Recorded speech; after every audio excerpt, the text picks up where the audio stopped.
Daniel G of Elite Prospects joins to talk 3 WHL prospects that the Sharks should be interested in.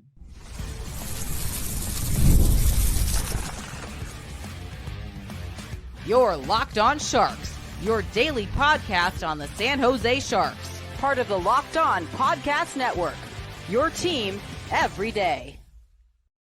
Hello, welcome to Locked On Sharks, the premier hockey podcast covering your favorite team in the Bay Area. My name is JD Young, caretaker at the Reef, also the co-host of Locked On NHL. I want to thank you for making Locked On Sharks your first listen. Proudly part of the Locked On Network. We cover your team every day. And if you want to be an everydayer, all you have to do, just follow along wherever you get podcasts, or you can watch on YouTube as well. And today we're joined by Elite Prospects, Daniel G. He's pretty high up there now. And if you want to talk WHL guys, Daniel G is your guy. So we're going to be talking about 3 players who the Sharks should be interested, kind of the end of the first round, beginning of the second round players. 1, Blake Fiddler, who I know a lot of Sharks fans circling with that Dallas pick. If you like big physical right-handed defensemen, Fiddler is your dude. We're also going to be talking about Braeden Cootes and Cameron Schmidt and see if there's any potential value with those guys. So, let's get to it with our good friend Daniel G. If you need a man to scout WHL games, I've got the guy, Daniel G. From Elite Prospects, super important crossover guy at Elite Prospects, making sure that everybody dots their I's, crosses their T's before that the big culmination of a year's work coming out. So Daniel, how's it going, buddy? I'm good. How are you doing? Much better than you, since I don't have to watch a bajillion people play hockey here in like 10 days to try to get this guy down, right?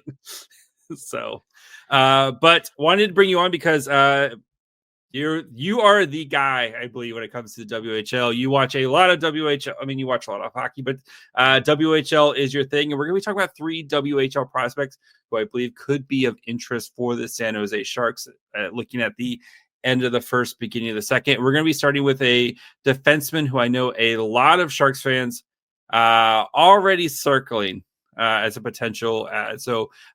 Blake Fiddler, defenseman, played with Edmonton Oil Kings, 6'4", 210 pounds, right-handed shot, 64 games this year, 10 goals, 23 assists, 131 shots on goal. So Daniel, what makes Blake Fiddler an intriguing prospect? Well, if you look at his measurables right away, he's a big boy and he's right-handed. Yeah, we had a quote at the Hlinka Gretzky tournament, because it was kind of where Fiddler first started getting on a lot of people's radars. Obviously, people watched him a lot in his D-1 and everything, but going into his draft year was the first time seeing him back in August, and he was like we had scouts telling us any team would like to have this guy in their system just because he's 6'4", 210 pounds. He's still going to be 17 when the draft rolls around. Like the amount of physical runway this guy has is pretty insane. He's the son of Vern Fiddler. So there's NHL bloodline. So that all the training behind the scenes is going to be at an elite level. I think that what makes him intriguing though is that he's mobile at that size. So now you're looking at a mobile 6'4" right-hand D who has runway. That's pretty insane right there. He's daring. He tries to create advantages one-on-one, even if the skill level isn't there yet, but he's experimental, which is going through our scouting. That's probably one of the bigger things that we look for, more so than even decision making we found doesn't really matter a whole lot. It's just what they try, because eventually they'll hit a level where they can pull off stuff. But he's a very aggressive defender. He times his stop ups, his step ups, and he's really aggressive. He manipulates off retrievals, which is key for handling the forecheck in the NHL game. Even though he has that size, he'll fake a route, he'll look one way and move the other. And then with that mobility, he's able to escape and roll out into a counterattack on the breakout, right? So he's proactive, a lot of activation in the offensive zone. He shoots a lot.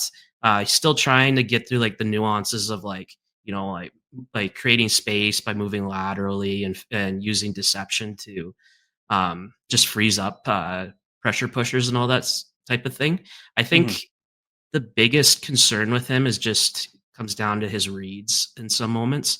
When he's uber aggressive, he's very, very good. He's very disruptive, but especially in the U18s that just happened, there was a lot of moments where he missed rotations, he misread speed, which allowed guys to go around him, even with those size and reach and mobility advantages, and just a lot of odd decisions under duress that led to like compounding of errors. So Yep. what I would say is he's a fairly raw prospect, but when you look at the measurables, when you look at what he's trying to do, um, his upward projection as a prospect, when you look at his development curve and how high it's just like skyrocketing, um, I think he's probably going to end up being a first round pick.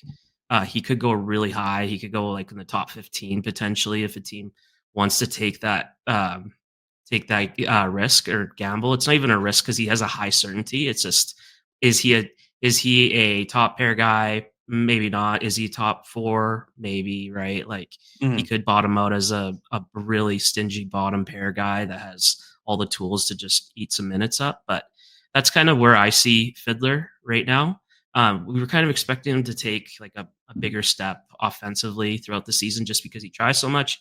It never really happened, but that's okay. He's really young too. So Um, all right. So you kind of got it, but like he's 6'4", right-handed, and he's a big guy with like. Why isn't he, especially in this year's draft class, where does kind of feel like, especially when you get into the teens, it's not as strong of a draft class, right?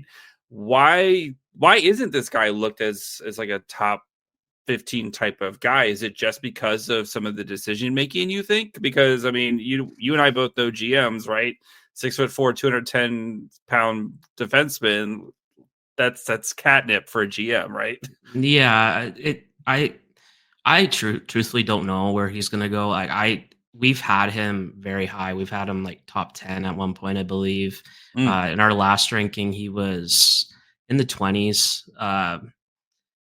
Just because we just like some other players ahead of him, guys like Ben Kindle, Aitchison, Martin, Coots. Like it starts to get a little crowded when you're getting into like the Frondels and Carbonos and yeah. Desnoyers and Bears and Eklunds. Like it just they're just a little more special than him.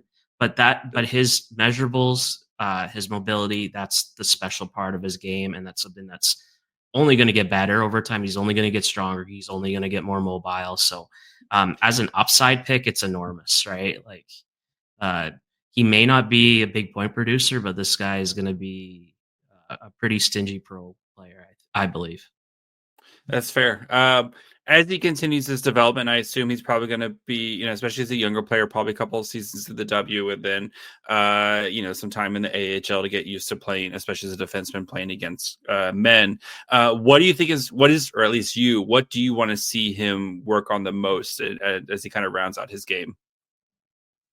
It's more refinement of his tools, right? Like, um, just able to handle better in large spaces and small spaces, improving his shot so it's a little more accurate and he can actually place it where he wants to.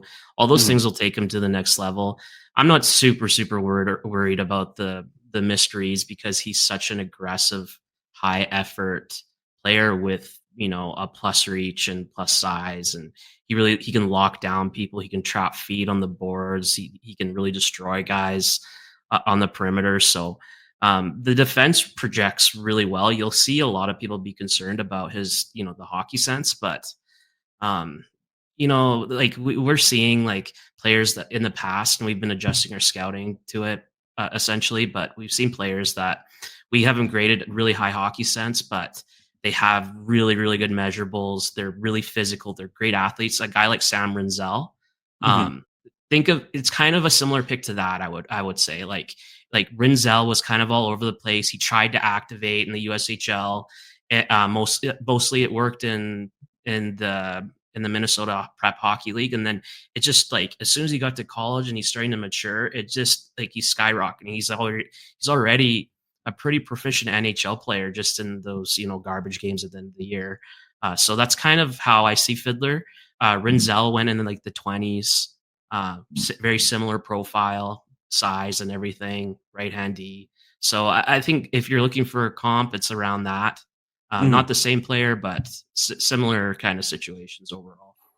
And we know the Sharks right hand D pipeline, Mhm. they could definitely use the infusion of talent there. I mean, even if they get Schaefer like at the top of the draft with the second pick, but still trying to get a big physical right-handed defenseman there, I think Mike Greer would be very intrigued with a guy like Fiddler here. So Yeah, um, if you look at the good. teams that are really like having success in the playoffs, they have a bunch of really big mobile trees on their back end, right? So like it's the formula, it works. And these guys are kind of like unicorns because they move so well nowadays. All right, before we continue with Daniel, we talk about Braeden Coots and if he could be one of those hidden gem type of players at the end of the first round. Just need to take a quick break.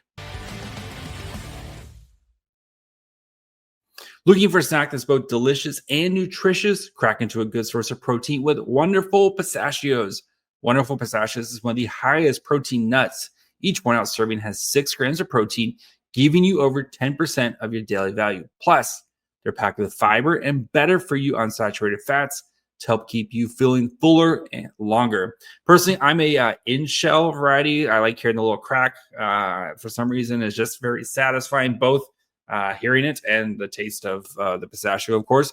But if you like the no shell, I'm not going to shell shame you. They have plenty of different options, plenty of different flavors to keep you satisfied. I'm very much a throw one in my desk because about 2:30 I get that snacking feeling.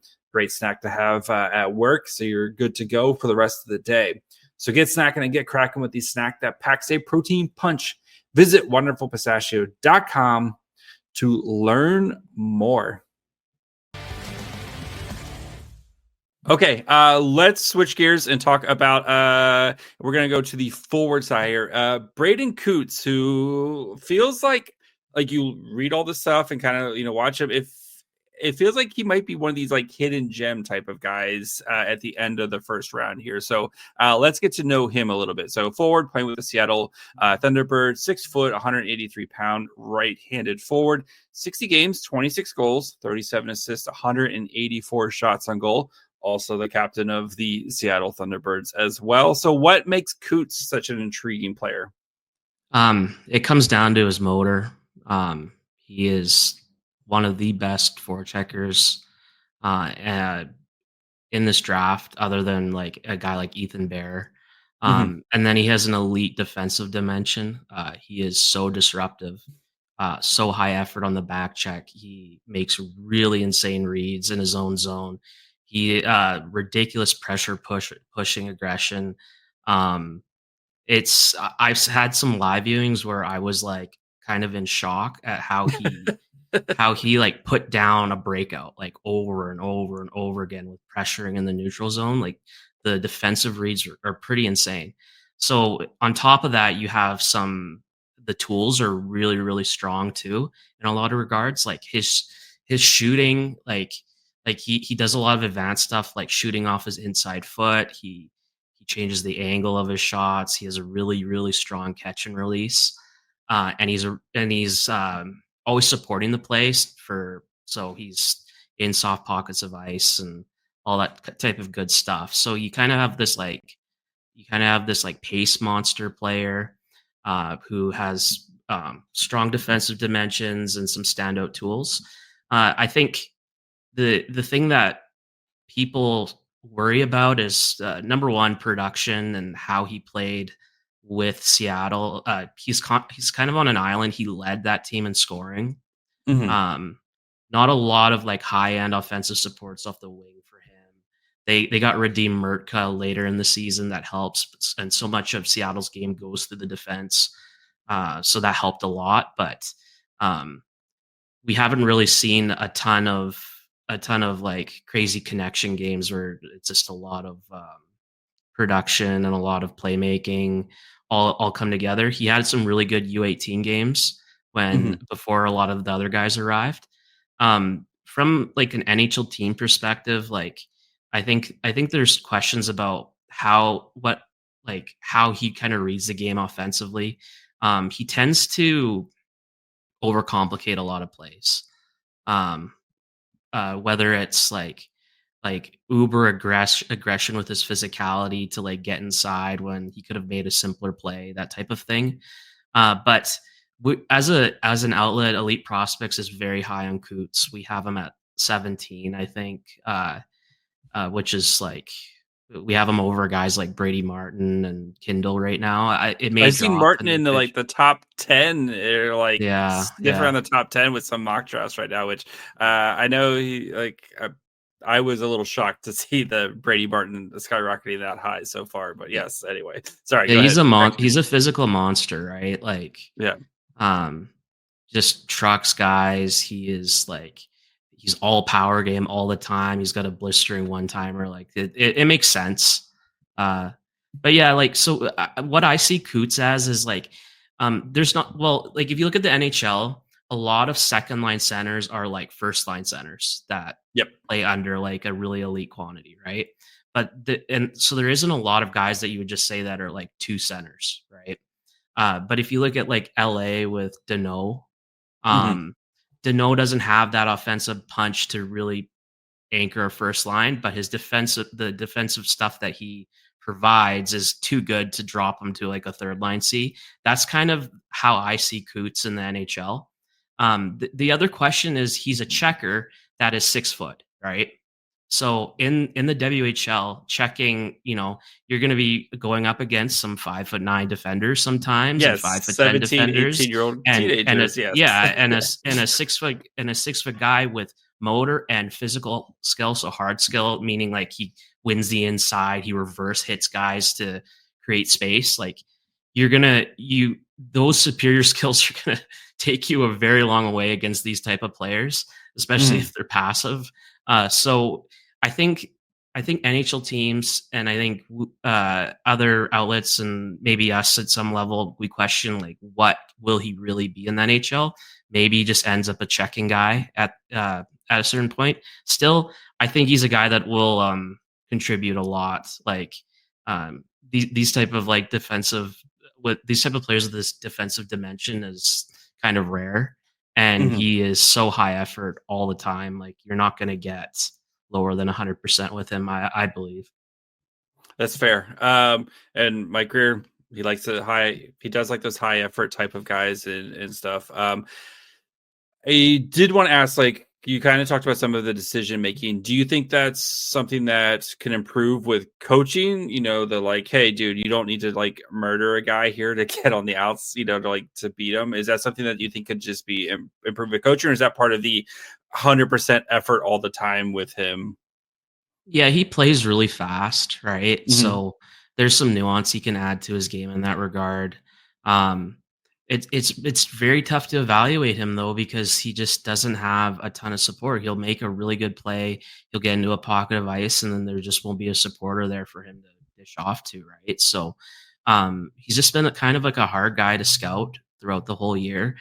These international tournaments have been pretty big, and he's had some explosive performances with some better players. So that gives us a lot of hope. But I do think like overall the hockey sense won't be a big issue. Hmm. Even because when you get to the NHL, it's so systems driven that um, even when he starts out, he's going to be lower in the lineup and he's going to be like coach's dream in that regard, keeping it simple. Yep. Then you just stack over time, right? So I think he's a pretty smart player and he'll overcome that. So it kind of reminds me, we Locked on Sharks, we always had a running gig early. It was in Eklund's career. Can we find William and Eklund a friend, right? Because William and Eklund would do Yeah. all this cool stuff. Granted, Eklund and Coots are different players, right? Eklund would do all this cool stuff, and then he passes it, and it's like Nick Bonino, like there. And it's like, so do you think with Coots, when you get some more offensive talent around him, that you could see more production from him just naturally as he continues to grow and progress? And again, just have better players around him? Yeah, he's gonna produce more next season. It's just the way that it goes um, with age and Yep. experience and physical development and everything. Um, And he's going to get a lot of opportunity to play with good players at international events. He's kind of a shoe-in on every single one of these teams because of it. Like I first saw him, well, I saw him in his D-1, but this year I first saw him at the Holinka because he was there. So I think that like it's hard to tell, like, what Seattle will do. Maybe they move him, maybe they build around him here. But it, I think the production thing won't be a big issue. I think what you're drafting is a guy that's going to be an elite defensive forward, center, who will be able to score when when there's opportunity, but it's going to be pace and pressure and that type of thing. All right. Before we finish up with Daniel, we talk about Cameron Schmidt and why he's such an intriguing player. But if his 5'8", 5'7" height is going to hold him back and potentially see him drop pretty far in the draft, we'll get to him. Just 1 second.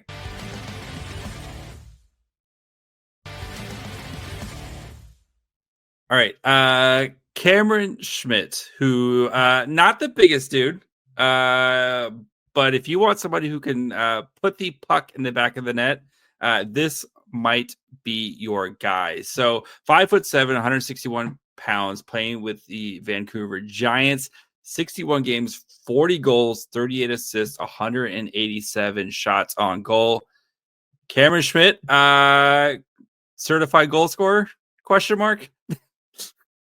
Definitely. Before the goal scoring, I think it's really his skating, the explosiveness, the acceleration. He doesn't just have a second gear; he has like a third gear. And when you combine that with his ability to like receive any type of pass, whether it's in his feet, behind him, bouncing and settling it, and then exploding off of that, like defenders really don't have much of a chance at all. I've seen him quite a bit in his D-1. He had a play where he manipulated 3 Prince George Cougars, deked through all of them. And then, well, he first started the play by intercepting a clear, and then he deked 3 Cougars, and then he sniped a shot cross body. Like I kind of describe him. He's like a lightning bolt. Okay. So it's like all of a sudden the puck's on a stick, and it's like the most uber dangerous chance that you could possibly see. And it's because he's just so blazing fast, north to south, and he has special tools. He's a special handler. He's a special shooter. His playmaking ideas are really strong, despite not racking up a ton of assists. He's more of the trigger man in times. I think the biggest caveat comes down to his size, right? Yep. He's 5'7". He has physical skill and hard skill habits, so. In his D-1, he was kind of known, at least from what I saw, from like absolutely destroying guys like at 5'7". But I think someone kind of must have told him like, you're not going to do that at higher levels, right? But yeah, he's physical. He wins the inside. He leverages that low center of gravity. But when you're an NHL team, and these are professional scouts that stake career and reputation. It's a very hard sell, no matter how high the skill level, to draft a guy this high, right? Yep. Because even though he is special, and say he's 6 foot, he's probably fighting in like the top 5, top 8 of this draft. Like honestly, even with those special qualities, it's still a super tough sell. And then there's the other, there's a couple of other factors. First, explosive start to the season, then really tailed off, and then kind of came back in the playoffs and was really, really strong for Vancouver. And then beyond the U18 from last year, where last year the international play has been pretty disappointing, I think, for a lot of evaluators. When he's a driver with the puck on his stick, and in Vancouver with the Giants, he's always going to be that primary driver for them, right? When he's in an environment where maybe there's a high end set, I mean, he's playing with a high end center and he doesn't have those puck touches, the impact lessens, right? So then you have a guy that's the impact's lessening. He's also 5'7". People don't like some of the there's a thing about him and I don't know if I don't really care about it too much, but he'll shoot anywhere like in the international games, and it bothers a lot of people because it's just so inefficient, and it's a knock on hockey sense and everything. But Yeah. for me, I've seen him like I've actually seen. I'm actually like thinking like who have I seen the most? Like I've probably seen Schmidt the most because Vancouver comes up and plays so much, and I think I have like 10 views from his D-1 and a lot more from this year. He is a special player and can do special things. He has hard skill and all that stuff. It's just the caveat with his size. Like for us as like as an outlet, when we're evaluating on talent and projecting, we can make that swing and put him like 15 to 20 to 25 and be totally fine with that. For an NHL team with stakes and jobs on the line, like I think it's a lot harder sell. Makes sense. I know you took one of the questions. I was like, if he was 6 foot, where is he going in this draft? And you kind of answered my question for me. But like I got to, like watching some of like Sharks prospects and stuff like that. I've gotten to see him a little bit, but yeah, super, super fun player. But again, right, that 5'7". So do you think he's a player that could be, I know this draft class is a little wonky, but could slide to, maybe the middle of the second round just because of his size? Or do you think maybe just because he's such has special tools that somebody's going to take a swing at the end of the first round, beginning of the second with him? Tough to say because all it takes is one team, right? That really loves him. And I think he's like a perfect player for an organization that has like very limited upside in their prospect pool and kind of need a lightning bolt to kind of just, push their program forward a bit. And just if he hits, then it's just money in the bank.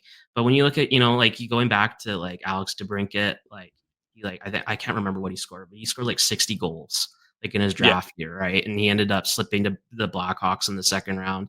I think, second round, third round is probably where Schmidt's going to end up going. There's a high chance that he outplays that considerably and is an electric player, but there is also an extreme amount of uncertainty if he's ever going to get to that point. And then, he's a top 6 guy. He's going to have to play top 6 minutes wherever he goes. There's not going to be a lot of wiggle room when he goes to the AHL. They're going to have to play him high up in high leverage situations. And that's just, it creates a scenario that's just a little, it's just a little uncertain, and it just kind of goes along with his profile, I guess. So, I mean, like sticking to Sharks prospects, right? Daniel Gushin, smaller guy, scored a bunch in the USHL, right? I know COVID kind of messed with his development, but like, he's scoring a bunch in the AHL, but just hasn't been able to stick in the NHL. Like, is that kind of a potential path for Schmidt? Gushin is so extremely skilled, right? But it comes down to like, who out of the top 6 are you gonna kick out to play him, right? Because like bring him up to play. You can't take Luke Cunnin out of the lineup, God forbid. Yeah, sorry. But like when the Sharks top 6 is like filled out and everything, like it's a difficult proposition, right? And then so similar size players. I think Schmidt is a lot faster north to south, but Gushin is just as dynamic and has all the edge work and all that kind of stuff. But yeah, it's just a bit difficult, like just envisioning an NHL path for him. I can see him being successful, being kind of a low center gravity guy. I think you're kind of looking at like a guy like maybe Connor Garland, right? Like on the Canucks, where he's like Garland. I think he's listed at 5'9", but there is no shot. He is 5'9". He's probably 5'7", right? So and uber skilled, destroyed the QMJHL, like just annihilated it, and was able to take it to the next level there. And Schmidt will have to be slippery, and he is on the board. So it's that's kind of where the projection you're going to go. And I think a team's going to draft him and try it out, and they may be pretty happy about it. And I think if you look at the Sharks prospect pool and how loaded it's getting, like what's another bullet, right? But some teams just have policies. They don't take guys that are below 5'11", right? Like it's just not worth it. And the value isn't there for them. So, but all it takes is one team, right? So, or if the value is yeah. too good, aka Luca Cagnoni in the 4th round at 123. Yeah. Yeah, Yeah. just because Cagnoni was small and right, Yep. and maybe not like an elite level skater, right? So, you can take swings like that when you're building out a prospect pool and you're looking for upside, and you've got high end players coming in like Sam Dickinson, et cetera, and you have Celebrini and everything, right? So and Smith, and then whoever you get at 2. So, yeah, I think like it'd be a fine pick, with one of the later, maybe in the 2nd round or the 3rd round, right? Like, but it'll be interesting where he goes. It's one of the more intriguing stories of this draft, honestly. Um, yeah. Awesome. Daniel, I know you have like 15 people you need to watch tonight. So I want to thank you, of course, for hanging out. Where can the people find you? Do we have I'm gonna be a jerk. Do we have a date, at least a range for the draft guide? Because I know I for one always enjoy Elite Prospect Draft Guide Day. Yeah, I think it'll be start of June, like around there. Sounds good. We're in Yes. production right now.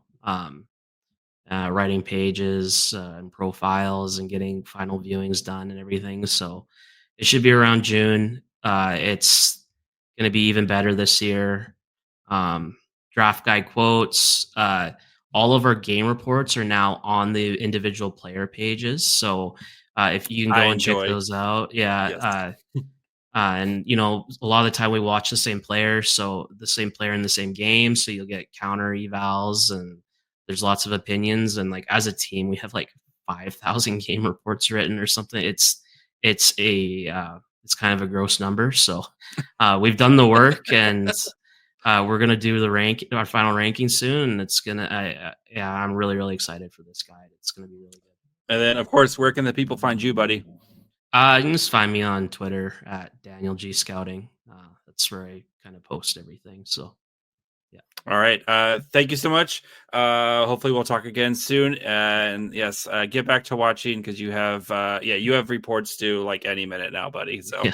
All right. I do want to thank Daniel, of course, for coming on, talking about 3 WHL players here. I think if Fiddler's potentially available for the Sharks at 28, no matter what they do, with the 2nd pick, you have to think Mike Greer would be all over that guy. That he definitely has Mike Greer type of player written all over him.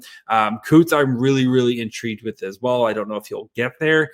Cameron Schmidt, though, does feel a lot like Daniel Gushin for me, where maybe if at that second round pick, if he was there, I think the value is too good to pass up. But I do wonder if he's just maybe not really a Mike Greer type of player. So we'll continue. Right now, we're going to be doing these once a week, probably every Wednesday, as we look at 3 players in that kind of end of the 1st, beginning of the 2nd round that Sharks should have an eye on here. So make sure, though, you're following along wherever you get podcasts. And, of course, you can watch on YouTube as well. Follow the show on Twitter, Facebook, and Instagram at Locked On Sharks. Follow me on Twitter and Blue Sky at My Fry Hole.